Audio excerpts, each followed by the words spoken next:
at a certain point, the MCU started to feel like the same formula copy and pasted in different spandex. Nauseating CGI, forced comedy, and surface-level character connections. It felt like Marvel was turning into a fast food restaurant. But then I saw a Brand New Day, and man, this is fine dining. Spider-Man Brand New Day. I loved how this film focused on emotion and intimacy, almost like a character study on someone pushed to their limits, rather than big flashy CGI boss fights. And this is where the film truly shines, because let's be real, what's relatable about a guy bitten by a radioactive spider and given superpowers? Nothing. But what's relatable about a guy dealing with extreme loneliness, changing relationships, and being forced to adapt and grow up? Everything.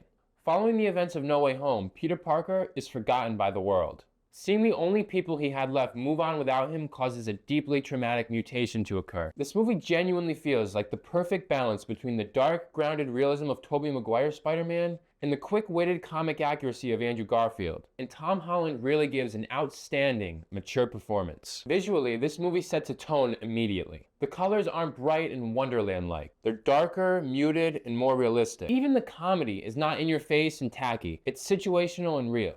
We're also shown, told, or already previously knew backstories for these characters, so there's reason to feel and care for them. The only real problem I had with this film was the centralized villain, which I'll get to in my spoiler section at the end. We get this awesome comic book style 4-year montage of Spider-Man fighting through the noise of villains such as Tarantula, Ramrod, and Boomerang, as Peter Parker fights his own deafening internal silence. And we're right there with him, feeling all the emotional weight he's feeling. You can really sit with and feel the heaviness of Peter's struggles without being distracted by CGI. This film was an Electro-level shock for me. This really feels like a step in the right direction for standalone MCU films. I would give it like a 4.7 out of 5.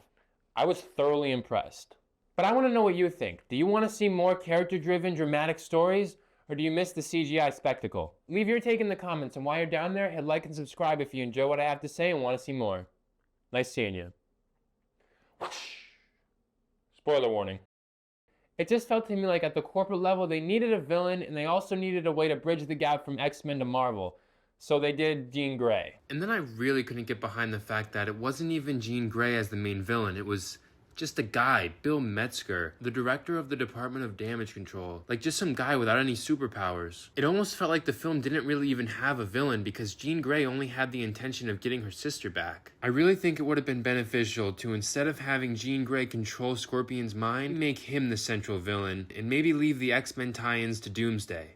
Because in the comics, Scorpion is a big villain, but in the MCU, he's been teased as a big villain just to be given like 3 minutes of screen time, have his tail ripped off, and then be done. I don't know, it's kind of disrespectful to do an OG villain like that. And we've got to talk about how devastating this movie actually gets. There's some serious tearjerkers in this thing. When Peter watches MJ kiss her new boyfriend, felt. When MJ stumbles upon Peter's letter, hears him spill his feelings, and doesn't have them anymore, oh my god, that hit. And that scene when Jean Grey takes over MJ actually made me cry. And seeing Jean Grey's sister get permanently taken away from her was absolutely gut-wrenching. But after carrying all of that emotional weight for like 2 hours, it was nice to see the film end on a positive note when Ned and Peter instinctively do their secret handshake and Ned remembers who he is. It was the exact emotional payoff we needed. Alright, I look forward to reading your thoughts in the comments. Nice seeing you. We see we're showing.